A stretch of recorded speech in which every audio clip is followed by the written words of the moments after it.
تو جو باتیں شیعہ مذہب میں ہیں، الفاظ بدل بدل کے، پیرائے بدل بدل کے، تقریباً مولانا مودودی صاحب کے ہاں بھی، اس جماعت کے اندر بھی صحابہ کے لیے بغض بھرے پڑے ہوئے ہیں جیسے شیعہ مذہب میں بھرے پڑے ہوئے ہیں۔ امہات المومنین، ام المومنین حضرت عائشہ صدیقہ رضی اللہ تعالیٰ عنہ کے بارے میں شیعہ جو کہتے ہیں وہ آپ کو پتہ ہے نا۔ مولانا صاحب کیا لکھے ہیں وہ بھی سن لیجیے۔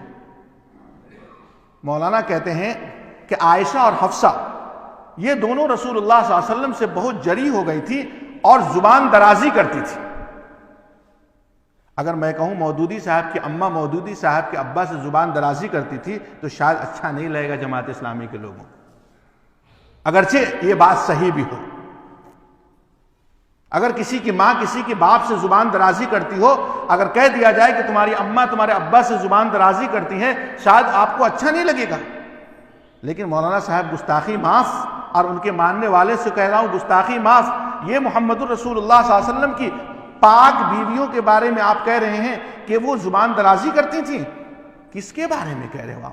سنو، کان کھول کر کے سنو، تم قیامت تک ایسے ہی یہود کے دستے نگر بنے رہو گے، خلافت تو کیا، خلافت کی بو تمہیں نہیں مل سکتی ہے اور نہ تاریخ میں تم کو ملی ہے۔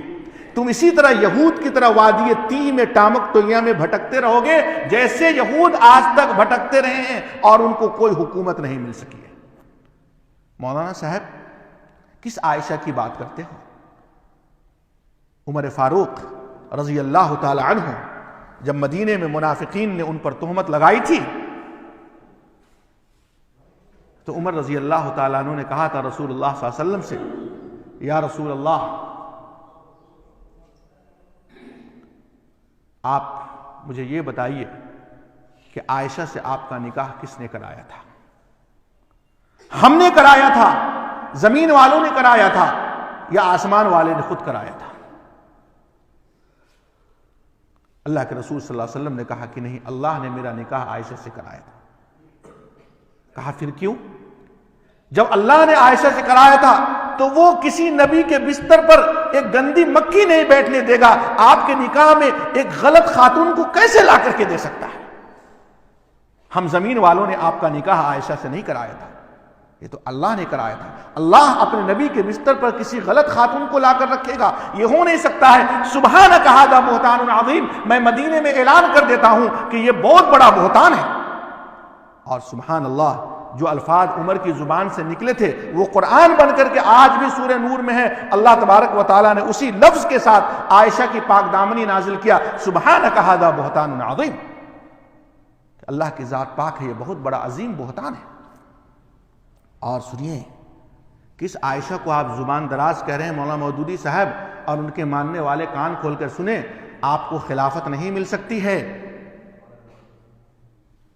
دنیا میں ایک پہلی خاتون ہے، پہلی خاتون جو رسول اللہ صلی اللہ علیہ وسلم سے نکاح کے بعد سے موت تک دنیا میں کوئی ایسی خاتون نہیں ہے، دنیا میں کوئی ایسا انسان نہیں ہے صدیق کی لخت جگر کے بعد جو ہر رات ہر لمحہ جنت میں گزاری ہو۔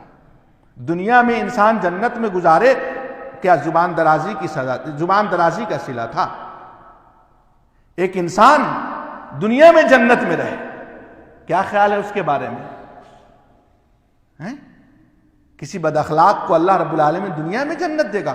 آپ کہو گے مولوی صاحب یہ بات تو سمجھ میں نہیں آئی کہ دنیا میں جنت؟ جی، اس زمین میں اللہ رب العالمین کے رسول جناب محمد الرسول اللہ صلی اللہ علیہ وسلم سے جب سے ہماری اماں مومنین کی ماں عائشہ رضی اللہ تعالیٰ عنہ کا نکاح ہوا ہے، ہر رات جنت میں گزاری ہے۔ نہیں سمجھ میں آئی بات آپ کو؟ نہیں سمجھے نا؟ نہیں سمجھے۔ اللہ کے رسول صلی اللہ علیہ وسلم نے کیا فرمایا؟ ما بین بیتی و منبری روضۃ من ریاض الجنہ، میرے منبر اور میرے گھر کے درمیان کا جو حصہ ہے وہ جنت کی کیاریوں میں سے ایک کیاری ہے۔ اس لیے جو لوگ حاجی حج کرنے جاتے ہیں وہ 2 رکعت نماز پڑھنے کے لیے کہاں سر پھوڑتے ہیں، کہاں بھیڑ لگاتے ہیں؟ ریاض الجنہ میں۔ سمجھے؟ ارے جاتے ہو کہ نہیں جاتے ہو؟ جو لوگ مدینے جاتے ہیں وہ 2 رکعت نماز کہاں پڑھنے کے لیے نمبر لگاتے ہیں؟ ریاض الجنہ میں۔ وہ جنت کی کیاری ہے دنیا کے اندر ہی، ام المؤمنین ہے عائشہ صدیقہ رضی اللہ تعالیٰ عنہ کا کمرہ کون ہے؟ ارے بتاؤ تو صحیح. وہی ریاض الجنہ. آپ 2 رکعت پڑھنے کے لیے آپ لائن لگاتے ہو. ام المؤمنین کا جب سے نکاح ہوا رسول اللہ صلی اللہ علیہ وسلم سے ہر رات جنت میں گزاری. وہ عظیم خاتون. اور آپ کہتے ہو کہ وہ زبان دراز تھی. مولانا صاحب یہ شیعت سے متاثر ہو کر کے ہی آپ کہتے ہو. شیعہ آج تک ان کو ان باتوں کا الزام دیتے ہیں بدکاری کا جن باتوں سے اللہ تبارک و تعالیٰ نے ان کو 7 آسمان سے بری قرار دیا ان الفاظ کے ساتھ سبحانک ھذا بہتان عظیم. اور آپ وہی شیعت کی گالیوں کو دہرا کر کے الفاظ کے ساتھ آپ کو خلافت نہیں مل سکتی ہے.